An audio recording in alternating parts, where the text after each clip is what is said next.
After working through the beginner's tutorial, one of the next topics that users should learn about is how note-offs work. The most basic use is for directly stopping a note that still continues to play. The intermediate uses deal with modulation release phases and ending sample loops. There's a variety of ways that they can play out, so watch the note-off and NNA video for more details. The fourth use, triggering samples in the note-off layer, isn't used very often, and for good reason. It has some restrictions that you need to deal with, and getting the most out of it requires creatively incorporating some more advanced features. So, in this video, we'll work through a few examples to hopefully inspire you to create your own techniques. First though, let's take a look at how to put samples into the note-off layer and what restrictions that imposes. Go to the sample list, right-click on a sample's name, and select Move to Note-off Layer. The same menu is used to move samples back to the note-on layer.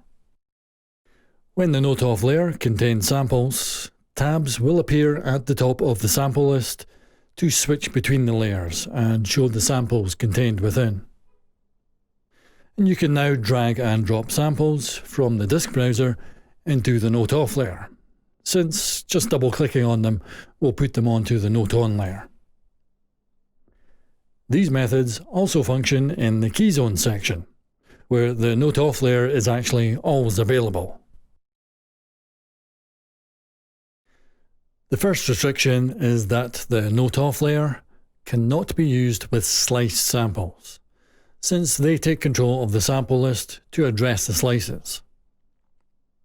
An already sliced sample will simply have the option disabled, while attempting to slice a sample in an instrument using the note-off layer will inform you and provide the option to back out.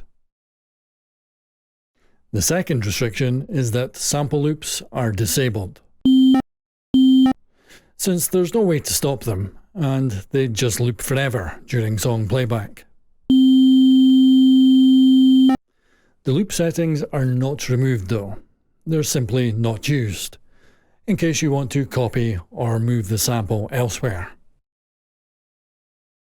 Thirdly, the note-off layer activation will always use the velocity of the original note.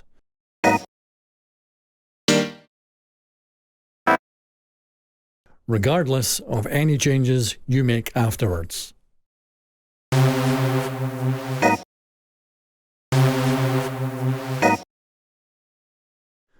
And last of all, but most importantly, a note-off sample will only be triggered if an associated note-on sample is still playing.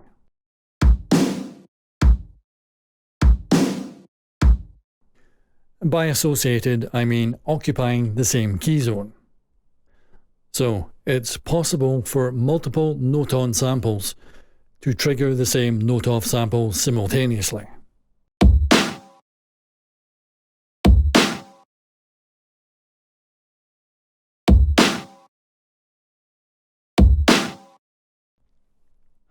And another thing to be aware of here is that if the NNA of the note-on sample is set to continue, and there are multiple notes still playing, then this will stack the triggering of the note-off sample.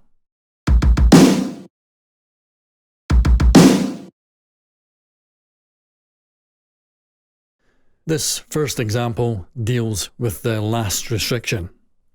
You can use longer held notes to exclude the note-off sample when you don't want it.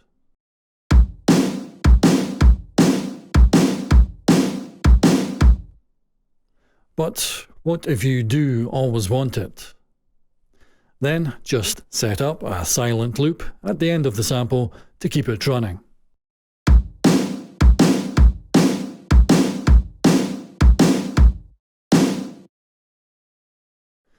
Next, we have a situation where a guitar plays, and the note-off sample simulates the short sound of fingers leaving the strings.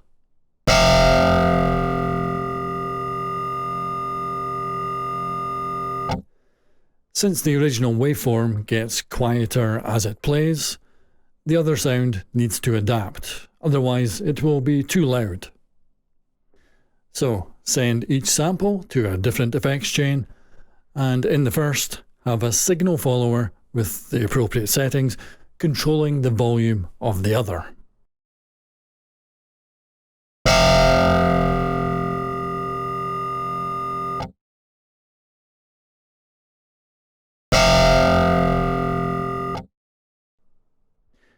You could expand this further by having a low-pass filter, likewise adapting how much it muffles the sound.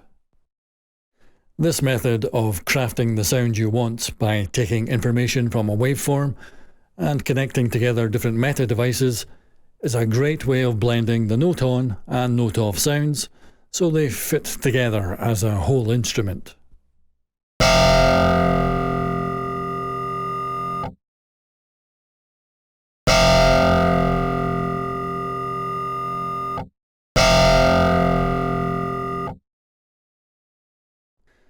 The final example is quite different and relies on the note-on sound fading out upon the note-off event. This is built in the modulation section using an AHDSR or envelope device, where the note-off triggers the release phase.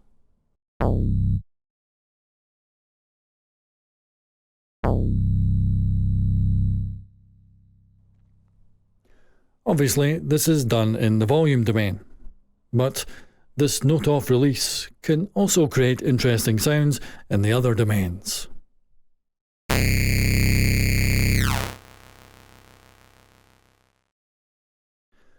Normally, you have no such control in the effects section, but let's make use of a note-off waveform to gain that control.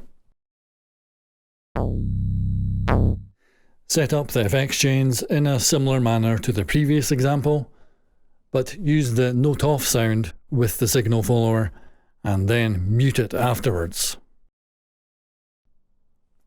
This is because although we want to use the waveform, we don't want to hear it.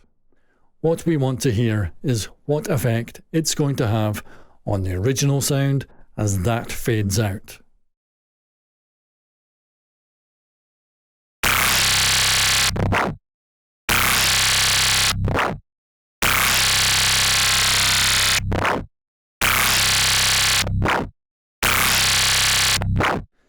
This level of control is usually only possible by manually automating the effects every time a note-off event happens. However, this technique allows it to happen automatically.